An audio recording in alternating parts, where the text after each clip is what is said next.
Adakah anda ibu bapa kepada anak-anak kecil? Bagaimana perkembangan pertuturan mereka? Adakah seiring dengan usia? Assalamualaikum dan selamat petang diucapkan pada anda yang setia menonton Hello Doktor pada petang Ahad ini.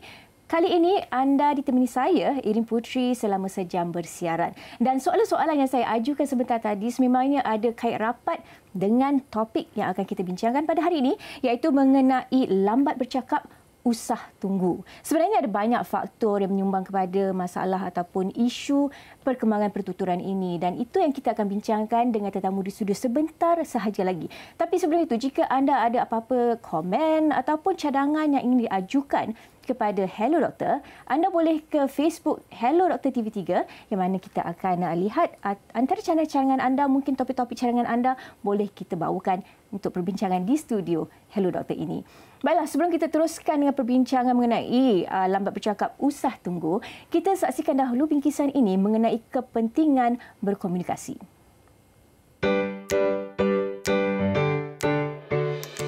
Komunikasi ialah antara aspek penting dalam perkembangan kanak-kanak. Melalui komunikasi, kanak-kanak dapat mengembangkan kemahiran bahasa, memahami konsep-konsep abstrak dan meningkatkan daya pemikiran kritis. Ia juga memainkan peranan penting dalam pembinaan hubungan sosial serta memberikan peluang kepada kanak-kanak untuk meluahkan perasaan, keperluan dan idea mereka. Ini menyumbang kepada pembentukan identiti dan kepercayaan diri. Melalui berkomunikasi secara efektif, kanak-kanak dapat memperoleh pengalaman pembelajaran yang lebih menyeluruh untuk menjadi individu yang berdaya saing dalam masyarakat. Ya, mungkin kita ramai yang tak sedar bahawa kepentingan komunikasi itu adalah satu-satu perkara yang sangat-sangat penting dalam kehidupan kita seharian.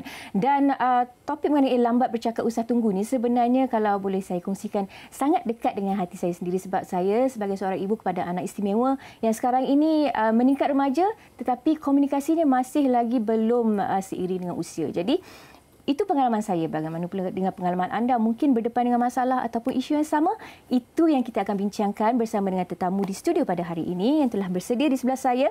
Kita bersama dengan Sherin Sokmem, Pegawai Pemulihan Perubatan, Jabatan Perkhidmatan Pemulihan Perubatan, Hospital Chancellor Tuanku Mukhris UKM. Apa khabar Puan? Alhamdulillah, baik. Okey. Dan Puan juga bertugas sebagai terapis pertuturan bahasa, ya? Betul. Okey, baiklah. Dan mungkin kita ramai yang tidak sedar bahawa perkembangan pertuturan itu ada fasa-fasa tertentu.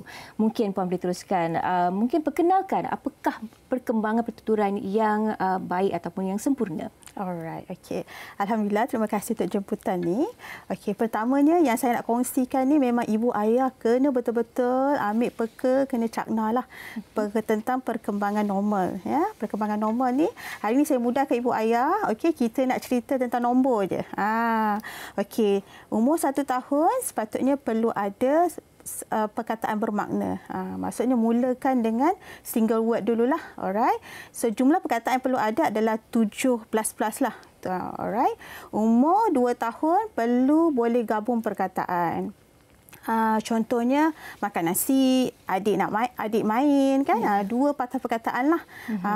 Untuk peringkat 2 tahun ni perlu ada lebih kurang 50 hingga 75 perkataan yang boleh disebut. Yang paling ibu ayah kena beri perhatian adalah pada umur 2 tahun 6 bulan ni, 30 bulan ni berlakunya signifikan peningkatan jumlah perkataan yang perlu disebut adalah 800 hingga 900 perkataan. Okey. Umur 3 tahun boleh menggabungkan 3 patah perkataan lah. Adik makan nasi, mak jom main kan. Alright. Dan 3 tahun 1200 perkataan. Jadi ibu ayah perlu sedar bahawa persediaan untuk anak pergi ke sekolah, maksudnya 6 tahun, perlu ada 3,000 patah perkataan yang boleh disebut. Jadi bila saya kongsi ni, saya tak naklah ibu ayah dah jadi panik pula kan. Balik rumah kira pula. Memang banyak kan. Tak apa. Hari ni yang kita akan kongsikan apa langkah seterusnya lah nanti. Okey, baiklah. Dan melalui apa yang dikongsikan tadi, perkembangan pertuturan yang normal, memang ada banyak perkataan yang perlu, kalau ibu bapa nak kira memang mungkin sukarlah kan. Tapi bagaimana cara yang terbaik lah ataupun yang paling jelas yang dapat kita lihat seseorang anak itu mengalami speech delay ataupun kelewatan perkembangan bahasa dan pertuturan? Alright, dia punya paling mudah setahun, sambut bersih setahun tu belum ada perkataan bermakna. Perkataan pertama, contoh dah, jom, bye, mama, nak, itu perkataan bermakna. Ataupun sebenarnya ibu ayah kadang-kadang ada anak ni dia bermula dengan bunyi-bunyi. Contoh kucing miau, and then anjing woof woof kan. Jadi itu juga dikira perkataan bermakna. Umur 18 bulan, setahun setengah memang red flag. Jika memang belum ada perkataan. Jadi sebenarnya waktu kritikal, tempoh kritikal untuk pemolehan bahasa, belajar bahasa adalah 3 tahun dan ke bawah. Jadi jangan rasalah macam dah panik, terlewat kan, macam mana nak buat ni kan. Tapi sebenarnya kita ada umur kritikal itulah 3 tahun pertama tu memang kita perlu betul-betul ambil langkah seterusnya lah. Sebab tu ibu bapa perlu tahulah jika ada kelewatan tu. Ada setengah yang kata macam tak apa, nanti dia akan bercakap, mungkin lewat sikit. Itu mungkin perkara-perkara yang biasa orang-orang lain di sekeliling mungkin beritahu perkara yang sama juga. Tapi adakah sebenarnya speech delay ataupun kelewatan perkembangan bahasa dan pertuturan ni sesuatu yang sementara ataupun sebenarnya ia boleh berlarutan? Okey, alright. Dia boleh jadi sementara jika memang anak tu mempunyai tahap kefahaman yang normal. Biasanya kita akan buat penilaian kefahaman lah, tahap kefahaman bahasa dia. Dan kita tengok kemahiran sosial dia normal, kemahiran bermain dia normal. Cuma mungkin dia tak bercakap, belum ada perkataan. Namun jika memang kita tak ambil intervensi awal, kita tak ambil langkah seterusnya, kita biarkan, dia boleh jadi berlarutan. Cuma bagi kes-kes yang memang dipengaruhi secara teruslah contoh autism, mungkin akan mempengaruhi maksudnya dari segi perkembangan seterusnya boleh jadi berlarutanlah speech delay tu. Jadi maksudnya jika ada berlakunya speech delay ataupun kelewatan dalam perkembangan pertuturan ni tidak semestinya autism. Mungkin ada perkara lain juga yang menyumbang kepadanya. Okey. Jadi itu yang sebenarnya saya rasa ramai ibu bapa yang agak risau sebab mereka takut akan ada kemungkinan perkara lain yang berlaku. Adakah itu sesuatu yang lazimnya dilihat dalam masyarakat sekarang? Dia ada punca-punca lah jadi kalau kita boleh kenal pasti antara punca speech delay, saya kongsikan kat sini ada 5 lah. Pertama, neurological, maksudnya faktor neurologi yang terkait dengan ada masalah di bahagian otak lah. Contohnya pesakit cerebral palsy. Yang kedua adalah neurodevelopmental, yang ini memang terkait dengan autism contohnya. Yang ketiga adalah isu-isu kesihatan yang kronik. Contohnya bila anak-anak ni perlu mendapatkan pemantauan yang kerap. Perlu jumpa doktor secara kerap, kemasukan di ward tu lebih tinggi contoh yang anak-anak mengalami masalah jantung seterusnya masalah pendengaran. Masalah pendengaran ni sama ada masalah di bahagian saraf auditory ataupun masalah di bahagian telinga luar ataupun telinga tengah tu bila tersumbat ada cecair tu tersumbat, jadi bunyi tu tak boleh masuk secara tepatlah. Yang kelima ni lah yang kita kata yang perlu sangat diberi perhatian, iaitu terkait dengan isu persekitaran, terutamanya adalah kurangnya rangsangan bahasa daripada ibu ayah. Okey, baiklah. Itu sedikit sebanyak punca-puncanya dan kita akan rungkaikan dengan lebih lanjut lagi selepas ini. Tapi sebelum itu, kita akan berehat seketika. Kembali lagi selepas ini.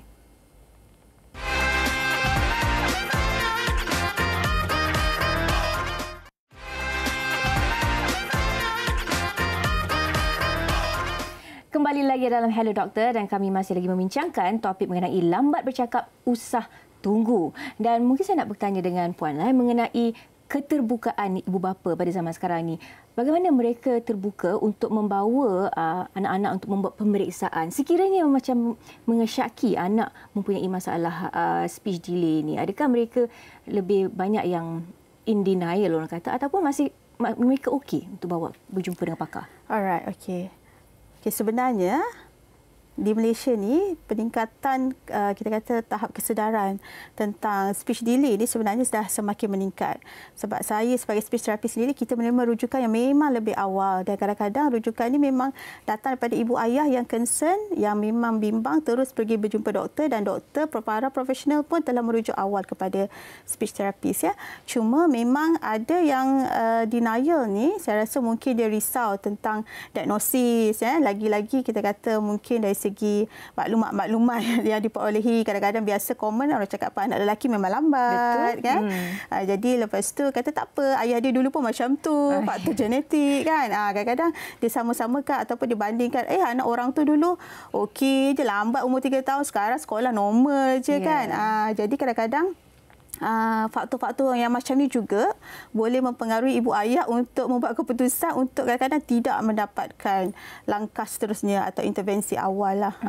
Sebab saya rasa kalau lebih awal anak itu dibawa untuk buat pemeriksaan, lebih banyak peluang untuk anak itu untuk pulih kan? Ya, semestinya. Intervensi awal memang kita akan ada potensi-potensi yang memang kita kata memang lebih berkembang baik, dan kadang-kadang memang kalau tadi yang kita kaitkan dengan yang sementara tu, dia boleh catch up dah dengan umur perkembangan normal dah sebenarnya. Cuma kena bawa awal. Yes. Tahu je segera.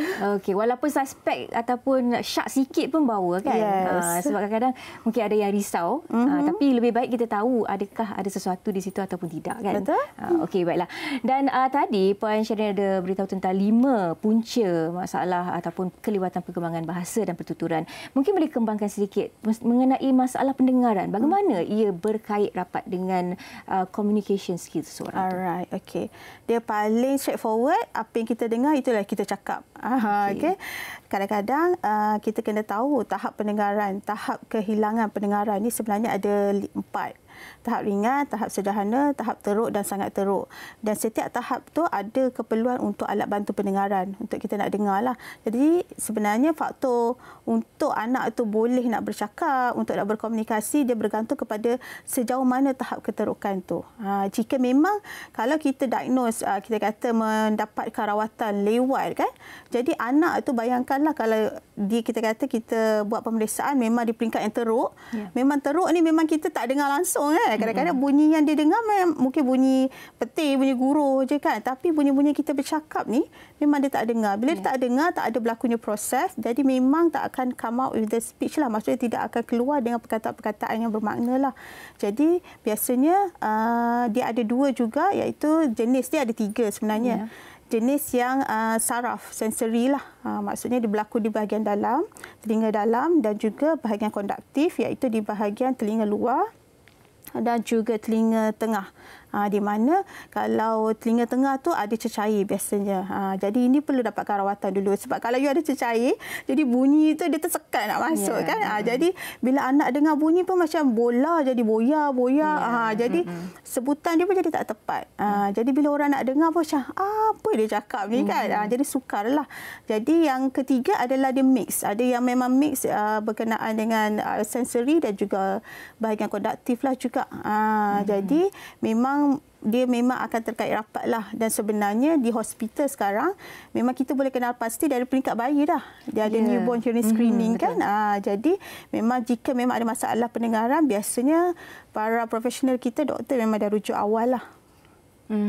Okey, baiklah. Dan kiranya macam sekarang ni bila ada test ataupun hearing test pada peringkat bayi itu, kebarangkalian untuk tidak mengesan masalah itu adalah lebih kurang. Lebih rendah. Okay.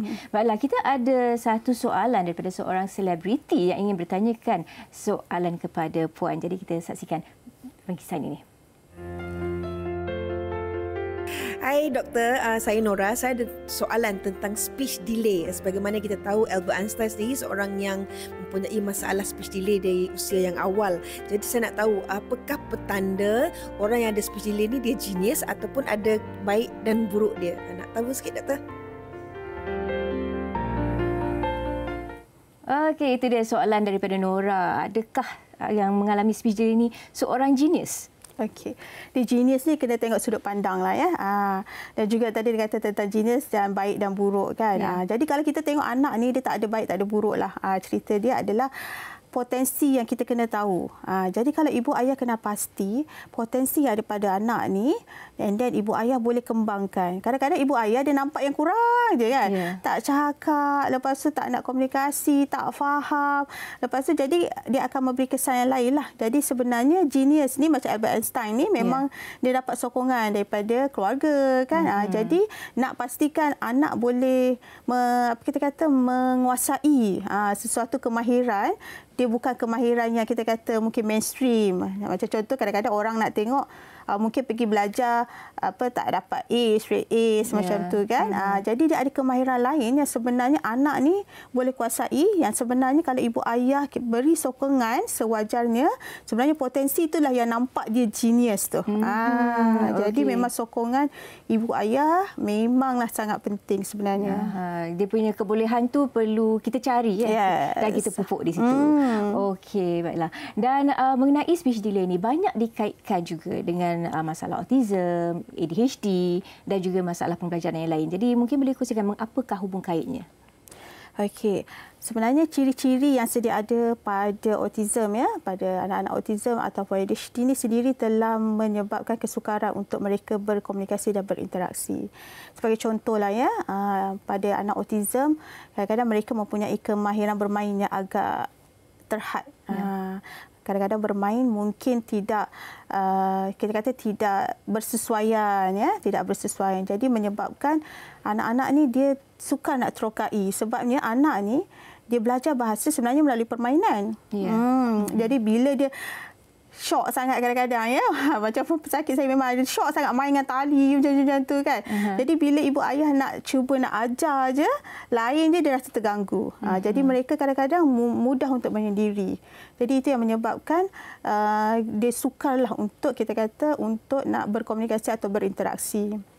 And then untuk anak ADHD pula, ADHD because this hyperactive disorder. So kisahnya memang tak duduk diam lah. Tak duduk diam ni memang dia punya aktif dia tu memang lari, panjat lari, memang bergerak je. Nak fokus susah Yes. Kadang-kadang ibu ayah penat nak mengejar sebab nak dudukkan je itulah. Jadi bayangkan tu baru nak duduk, belum kita nak keluar perkataan, syup dah ni kan. Namun sebenarnya ada cara, ada pendekatan yang boleh kita lakukan untuk anak-anak ni. Kita bukan kata kalau memang autism tu memang dah macam tu, biarlah. Kan kalau lagi kata dia memang tak suka main dengan orang. Kadang-kadang ibu ayah, dia memang tak suka main dengan orang. Tapi biar je dia sendiri. Lagi kita biarkan, lagi memang tak ada rangsangan bahasa lah. Okey, walaupun anak tu tidak memberi tindak balas mungkin, tapi kita bermakna kita perlu berhenti. Kita tak perlu berhenti. Okey, dan bagaimana pula dengan screen time? Sekarang ni banyak kan pendedahan anak-anak dengan gadget. Bagaimana ia berkait rapat pula dengan masalah ataupun kelewatan dalam perkembangan pertuturan? Okey, screen time ni dia isu sejagat sebenarnya. Isu sejagat. Dia bukan kepada kanak-kanak, sebenarnya orang dewasa jugalah. Dan pertamanya saya nak tekankan adalah disiplin kepada ibu ayah. Sebab yang boleh kawal gadget ni, dia bukan anak tu.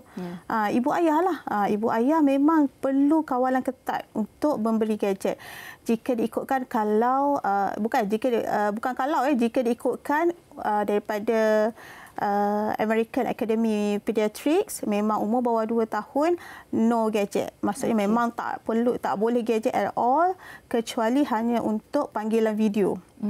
Okey, tapi saya rasa itu agak dia agak mencabar lah agak sukar. And then sebenarnya fitrahnya bagi anak-anak ni, especially bawah 2 tahun, terutama bawah 2 tahun ni, dia perlu 5D. Maksudnya dia kena meneroka ni, meneroka persekitaran, meneroka untuk berinteraksi dengan orang dengan guna dia punya sensori, auditory, pendengaran, sentuhan, penglihatan, vestibular dia. Jadi dia memang perlukan kita kata kalau gadget tu dia tak boleh. Dia tak ada 5D dia tu kan.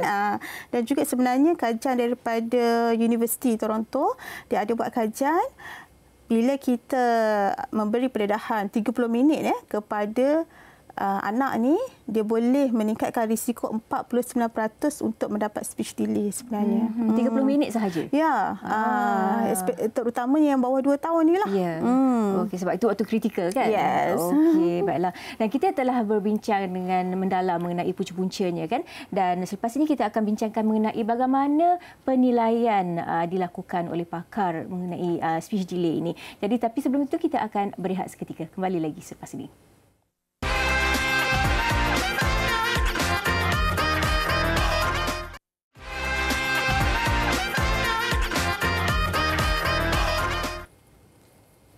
Kembali lagi dalam Hello Doktor bersama saya Irin dan juga Puan Sherin. Dua orang Rin di studio pada hari ini. Kita membincangkan mengenai kelewatan perkembangan bahasa dan pertuturan ataupun speech delay. Dan mungkin ada ibu bapa Puan Sherin yang mengatakan, oh anak saya ni walaupun dia tak cakap tapi dia faham. Adakah itu sesuatu petanda yang perlu membawa anak membuat pemeriksaan juga? Okey. Anak faham tapi tak boleh bercakap. Yang ini memang kebimbangan yang biasa kalau kita jumpa speech therapist. Memang inilah yang selalu luahan-luahan. Okey, speech therapist biasa akan buat penilaian kefahaman dulu. Betul tak memang faham yang sebenarnya di peringkat umurnya. Alright, sebenarnya dia ada 3 faktor yang mempengaruhi anak ni faham tapi tak ada cakap. Pertama dia pasangan komunikasi. Siapa pasangan komunikasi dia? Biasanya ibu ayah. Ibu ayah ni pasangan komunikasi yang baik ke? Kini kena tanya sendiri. Yang ini memang ibu ayah tanya diri sendiri, adakah anak saya suka nak berkomunikasi dengan saya? Ada tak dia nak cari saya, nak bercakap dengan saya, rasa nak mengekspresikan diri dia. Lepas tu rasa ataupun bila jumpa mak ayah je cepat je nak lari. Sebab apa mak ayahnya? Asyik nak tanya je soalan ni apa, buat apa, kenapa kan. Lepas tu kan tengah-tengah main duk tegur lagi kata salah ni buat macam ni, apa buat macam ni kan.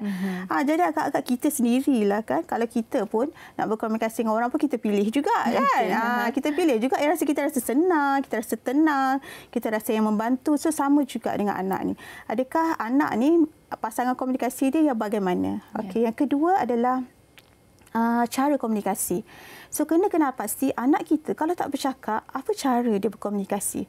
Sebab kalaulah anak tu datang jumpa speech therapy 2-3 tahun, 4 tahun, kalau belum ada perkataan, apa cara sebenarnya dia berkomunikasi? Jadi itulah ibu ayah yang terlepas pandang bila kadang-kadang terlalu fokus sangat. Anak saya tak cakap. Jadi dia lagi buat tak layan. Sebab rasa macam dah dia tak bercakap. Saya cakap dengan dia macam cakap seorang-seorang. Tapi sebenarnya kena pasti apa cara anak tu berkomunikasi dengan kita. So macam mana? Dia mesti ada cara. Jadi bila anak dia dah usaha untuk berkomunikasi dengan kita, mungkin dia tunjuk, mungkin dia buat gaya, macam tu kan. Jadi kadang-kadang jadi ibu ayah ni dia buat macam ni, apa benda tu kan. Jadi sebenarnya itu yang membuatkan anak tu rasa lagi fed up lah. Dia kata macam tak apa, cari sendiri. Carilah makan sendiri. Sebab lagi kita tanya, lagi dia bombat dengan soalan, lagi bagi komen, kadang-kadang lagi ejek-ejek macam tu kan. Yang ketiga adalah motivasi anak tu sendiri. Motivasi anak tu nak berkomunikasi. Kadang-kadang ibu ayah ni anak ni minat main Lego contohnya. Tapi tak nak. Ibu ayah kata tak boleh tengok buku. Buat ABC, buat 1 2 3 kan. Jadi anak tu bila tengok data apa ni kan. Jadi anak tu pun rasa tak ada motivasi. Dia rasa nak berkomunikasi, nak bercakap dia, susahnya, mencabarnya. Jadi dia rasa macam dia tak minatlah. Dia tak minat, dia tak ada motivasi, dia rasa macam tak dihargai, so dia rasa macam tak ada keterujaan itulah. Jadi that's why anak ni kadang-kadang okeylah, dia boleh faham lah sebab mungkin mak akan okey buang sampah, ambil remote, benda-benda macam tu okey, dia patuhlah. Tapi bila nak berkomunikasi, nak bercakap tu, dia rasa itulah, dia rasa kadang-kadang anak ni kadang-kadang kita nampak dia dah boleh mengelak dah. Dia datang, dia mak ayah dah desak-desak datang. Maksudnya ada macam elemen macam menyampah sikit macam kita lah. Kalau kita rasa macam yang itu tu yang jadi suka bercakap macam suka ejek-ejek kita, suka apalah, kita kata cakap buruk tentang kita pun akan bergelak kan kalau kita sebagai orang dewasa pun. Jadi bayangkan kalau anak ni yang memang saya dah berusaha, lepas tu ibu ayah tak hargai, memang dia akan cuba nak mengelak atau buat kerja sendiri. Sebab anak-anak pun ada perasaan juga. Dan ibu bapa, komunikasi itu sebenarnya dua hala kan. Maksudnya bukan ibu bapa saja memberi arahan, tapi anak-anak pun perlu beri tidak balas dan kita faham kemahuan mereka. Betul? Ya, betul. Maksudnya kita ni perlu sama-sama memahami. Okey, tak bercakap, okey. Ada usaha, jadi macam mana kita nak respon pada usaha anak tu. Okey, terus bagi galakan lah, itu yang penting. Ya. Okey, dalam situasi sebeginilah kan, sebenarnya ada banyak situasi kan, tapi bila sebenarnya ibu bapa harus membawa anak mereka untuk berjumpa dengan pakar untuk buat penilaian? Okey. Jumpa dengan pakar dia seawal umur setahun. Seperti yang kita cakap tadi, memang kita dah kenal pasti setahun tak ada perkataan adalah lebih baik. Setahun ni memang pada ibu ayah yang memang datang umur setahun, dah kenal pasti kita buat intervensi. Memang senang, memang mudah nak catch up. Namun yang menonton hari ini memang dah kenal pasti sekarang, boleh dah terus bertindak untuk dapatkan saya rasa penilaian daripada doktor, dan juga doktor biasanya memang akan rujuk kepada terapis pertuturan bahasa lah. Okey, itu langkah seterusnya. Apa mungkin pendekatan yang dilakukan oleh pakar secara ringkasnya bagaimana? Maksudnya pendekatan yang kita sendiri kan untuk mengatasi masalah kelewatan pertuturan ini.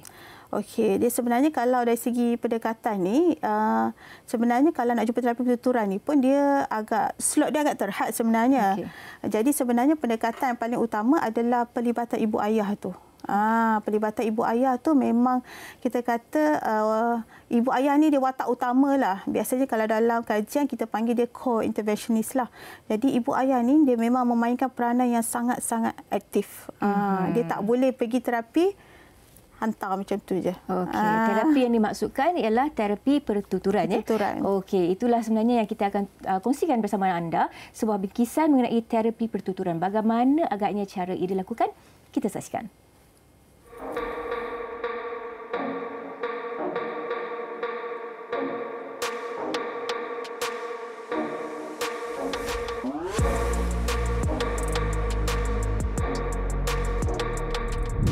Kita ada banyak cara yang kita buat dalam terapi pertuturan.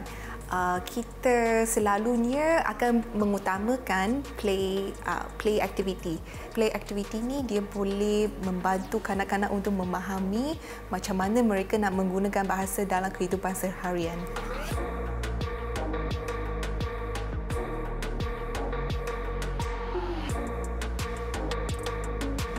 Kemahiran seperti kemahiran bermain, kemahiran meniru, kemahiran perhatian bersama sangat penting untuk mereka belajar bahasa. So, kalau mereka tak ada skills tersebut, maka mereka akan lambat bercakap. Kita ada juga terapi pertuturan secara individu di mana kita buat terapi untuk masalah bahasa, pertuturan, bunyi pertuturan dan juga komunikasi. Kita ada juga terapi pertuturan secara berkumpulan di mana kita target social communication skills untuk kanak-kanak. Kita bantu mereka untuk mempraktikkan lagi kemahiran berkomunikasi itu untuk dengan orang lain pula. Macam bird.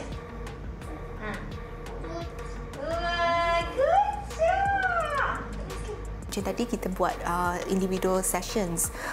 Kita ada modaliti seperti interactive mural, kita guna structured table task, kita ada juga floor time untuk clients lagi flexible untuk integrate mereka punya skills, bukan sahaja dalam structured task tapi mereka boleh generalize into daily living pula. Saya faham ibu bapa yang hantar anak mereka datang terapi tu nak result yang cepat kan. So selalunya kita akan bagi tahu parents masa sesi penilaian garis masa yang the child sepatutnya ada sebelum mereka boleh bercakap dan juga memahami bahasa.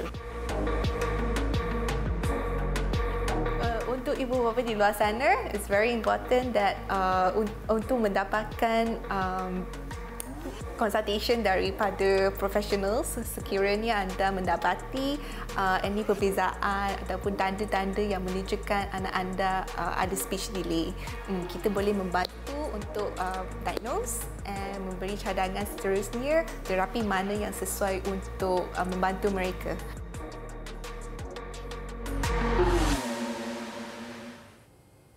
jika anda dengar terapi pertuturan, kita bayangkan mungkin belajar bercakap, tapi sebenarnya bagi anak-anak ni banyak kepada bermain, ya. Okey, itu dia terapi pertuturan kaedahnya.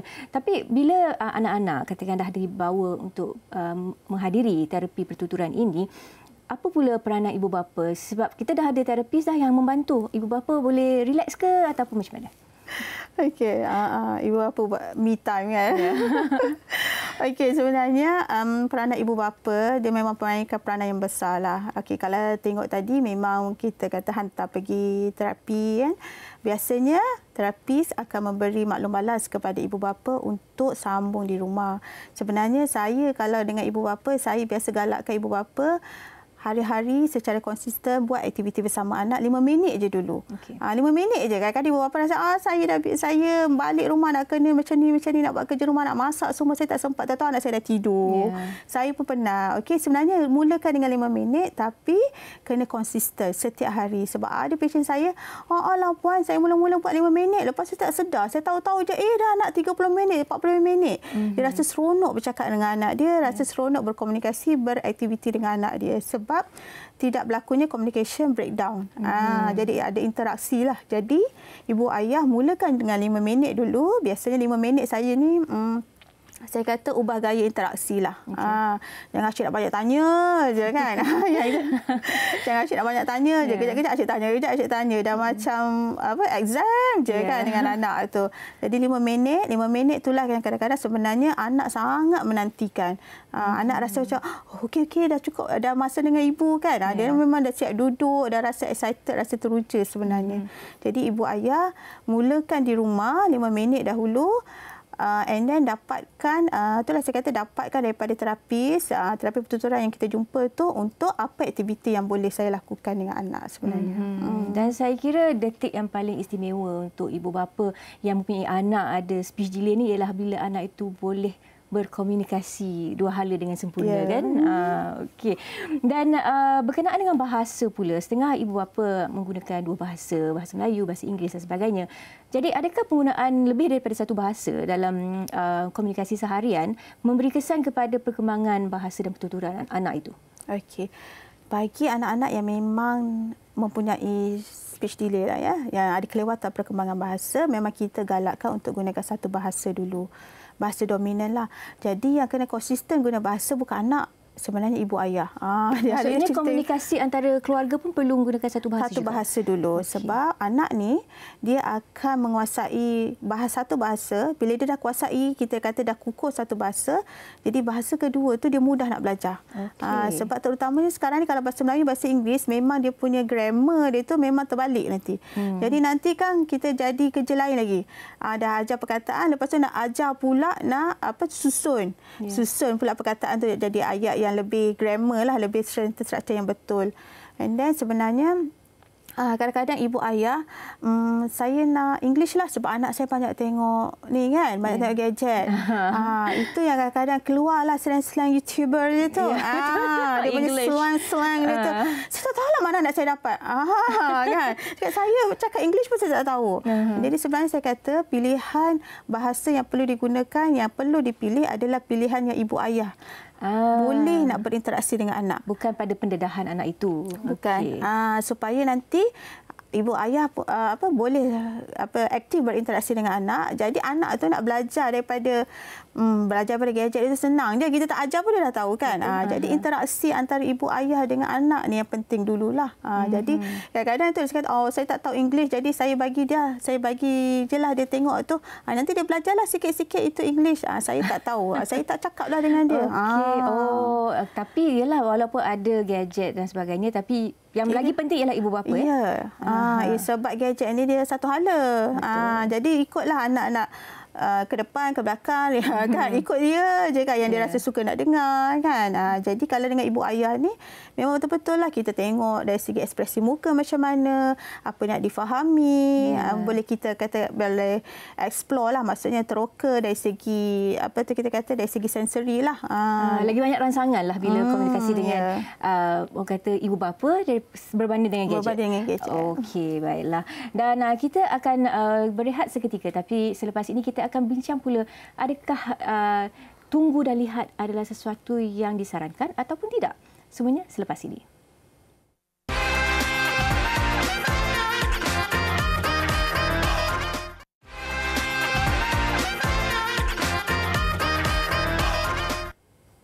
Lambat bercakap, usah tunggu. Topik yang kita bincangkan dalam Hello Doktor daripada tadi, dan sekarang ni kita dah sampai ke segmen yang terakhir.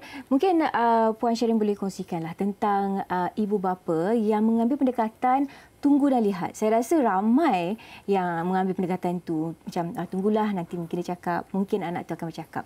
Adakah pendekatan ini sesuatu yang boleh dilakukan ataupun sepatutnya lagi cepat lagi bagus?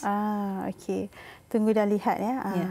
Soalan saya kembali balik kepada ibu ayah, berapa keyakinan, berapa garanti ibu ayah yang anak ni akan bercakap nanti. Jadi kalau memang ibu ayah yakin sangat, saya rasa sebab anak kita ni tak samalah dengan anak orang lain. Sebab kadang-kadang mungkin ibu ayah terpengaruh dengan cerita-cerita anak dia okey, nanti dapatlah tu pick up. Tapi sebenarnya kita kena tahu banyak sangat berlakunya evolusi, terutamanya dari segi evolusi perkembangan pendidikan, ya, perkembangan akademik. Dulu memanglah konsep dulu tu, zaman-zaman saya dulu, darjah 1 memang ABC lah baru belajar. Sekarang tidak. Pergi 3 tahun, 4 tahun, pergi pra-sekolah, tadika, memang dah kena membaca. Okey, jadi sebenarnya umur anak ni, kalau lagi kita tunggu dan lihat, kita kena tengok anak tu sendiri. Kesian sebab apa, anak ni umur dia akan makin berkembang besarlah, bertumbuh kan. Jadi sebenarnya umur anak dia tak akan rewind balik, dia tak akan rewind kan. Jadi kita kata nanti jurang kita kata kelewatan tu akan makin besar. Tadi pun saya dah kongsikan 6 bulan je dah ada signifikan sepatutnya perkataan boleh dapat kan. Jadi akan memberi kesan secara langsung kepada anak ni, bukan saja dari segi cakap tapi sebenarnya dari segi tingkah laku. Ya, kadang-kadang tu yang kata-kata kalau lagi anak tak bercakap tu suka nak mengamuk je. Sebab apa? Kalau kita bayangkan kita ni satu hari tak bercakap, agak-agaknya macam manalah dia punya gelodak dia tu kan. Jadi bayangkan anak kita ni 3 tahun tak bercakap, 4 tahun tak bercakap. Lagi nak tunggu ke? Jadi itu akan ada tingkah laku yang tidak sewajarnya lah. Yang kedua akan menyebabkan kesan dari segi emosi kan. Jadi kadang-kadang ada anak ni pergi sekolah tak faham apa cikgu ajar, lepas tu tak faham nak bersosial dengan kawan-kawan, kena bully, kena ejek. Jadi anak ni sedih balik rumah nak sampaikan, nak ekspreskan pun ibu pun tak faham. Okey, jadi banyak kesan-kesan lain, kesan dari segi akademik, pembelajaran. Sebab tak boleh nak faham perkataan, tak boleh nak, kita tak boleh nak sebut. Jadi kadang-kadang akan memberi kesan kepada membaca, mengira, 3M lah, menulis kan. Jadi itulah kita kata berapa lama lagi nak tunggu ni? Kan? Adakah sepatutnya ada macam umur yang spesifik yang mesti pergi masa ni? Umur yang spesifik memang saya senang je red flag, 1.5 tahun tak ada perkataan, jumpa je. Sebab dia tak akan, dia no harm lah. Maksud saya tidak memberi keburukan pun kepada anak, malah kepada kita, ibu ayah pun tidak memberi keburukan. Lagi kita tahu awal, tak apa. Kalau memang bukan anak saya, tak ada diagnosis apa-apa. Tapi sebenarnya sewajarnya kita boleh belajar apa yang saya perlu buat, apa yang saya perlu lakukan untuk anak saya yang ini. Mungkin bukan untuk adik-beradik dia lain, tapi anak yang ini. Okey, baiklah. Dan mungkin ibu bapa juga macam mungkin dapat tahu ataupun detect lah anak mempunyai sedikit kelewatan, tapi mungkin belum lagi pergi terapis, tapi nak cuba merangsang dahulu di rumah. Ada tak apa-apa tips yang boleh dikongsikan? Okey, tips saya mudah. Mudah tu adalah MUDAH. M tu adalah mudah, maksudnya gunalah ayat mudah. Kalau bercakap dengan anak tu, guna ayat mudah, masukkan bunyi-bunyi yang menarik untuk anak mudah nak dengar kan. Maksudnya contoh kalau kucing, miau, okey. And then you ulang dan ulang. Sebenarnya ibu ayah dalam tempoh satu situasi tu ulanglah 7 kali paling minimum sebenarnya. Okey, ini buku, ada buku. Buku best. Jadi ulang dan ulang. D tu adalah diam seketika. Yang inilah kadang-kadang ibu ayah sukar. Sebab apa? Dia rasa anak tak bercakap, dia lah yang kena bercakap cakap je. Dia macam kita ni dengan orang membebel dia rasa macam kadang-kadang dia masuk telinga kanan, keluar telinga kiri, tengah tu tak proses. Jadi maksudnya terlalu banyak input yang masuk pada masa yang sama. Kadang-kadang benda tu bukan input pun nama dia. Dia macam bunyi bising kadang-kadang sebab anak rasa serabut. Dia rasa serabut sebab dia tak tahu yang mana dia nak fokus. Sebab you bercakap tu, okey ni tengok ni buku ni. Kenapa? Duduk dia diam. Mana satu saya nak dengar ni. Jadi anak dia lost lah. Okey. MUDA itu adalah kita kata ayat penyata. Jadi sebab tu saya sangat galakkan ibu ayah janganlah banyak tanya dengan anak ni. Sebab anak pun ada perkataan nanti you rasa kita rasa frust juga sebab dah tahu anak tak boleh nak jawab lagi nak tanya soalan. Sebenarnya gunalah ayat penyata. Ayat penyata tu maksud saya you kena okey buku. Maksudnya pensel tulis. Guna ayat penyata je. Tak payah tanya ni apa? Untuk apa? Kenapa? Macam tu kan. H adalah hargai anak. Hargai anak sekecil-kecilnya adalah puji anak. Puji anak ni dia bukan puji anak tu. Abang pandai tapi you puji perbuatan. Puji spesifik perbuatan anak. Pandai pandang mata mama. Jadi anak tahu okey nanti saya ulang lagi perbuatan tu saya dapat pujian. Jadi anak tahu pandai duduk lama duduk atas kerusi bagus. Jadi puji secara spesifik, puji perbuatan anak. Jadi anak tahu dan anak akan boleh ulang perbuatan yang baik tu. Jadi anak pun rasa seronok untuk berkomunikasi. Yes. Okey, dan ada sesuatu yang ingin dikongsikan pun. Okey, alright. Okey, ini adalah buku yang memang saya nak bantu sangat ibu ayah dan sebenarnya inspirasi ini datang daripada ibu ayah sendiri. Buku yang ditulis oleh saya tentang strategi A to Z bantu anak cakap dari rumah. Jadi bantu anak cakap dari rumah maksudnya A to Z ni daripada A, B, C semua ada strategi apa yang ibu ayah boleh lakukan untuk bantu anak dari rumah. Sebab apa? Nak jumpa macam saya katalah nak jumpa terapi pertuturan bahasa ni ya Allah dia tak ramai. Dia adalah tapi memang tak ramai dan slot dia sangatlah terhad dan kadang-kadang dia punya follow up dia 3 bulan sekali, 4 bulan sekali kan. Baiklah, terima kasih diucapkan kepada Puan Sherin Sokmem, terapis pertuturan bahasa kita, Pegawai Pemulihan Perubatan Jabatan Perkhidmatan Pemulihan Perubatan Hospital Chancellor Tuanku Muflis UKM kerana bersama kami berkongsi dengan banyak maklumat yang berguna dan diharapkan anda juga mendapat sedikit informasi untuk membantu anda dengan anak-anak anda yang mungkin mengalami isu perkembangan pertuturan ini. Baiklah, dan kita telah sampai ke penghujung rancangan. Terima kasih kerana bersama dengan kami selama sejam ini. Kita akan kembali lagi pada minggu hadapan. Sekian daripada saya. Assalamualaikum. Bye.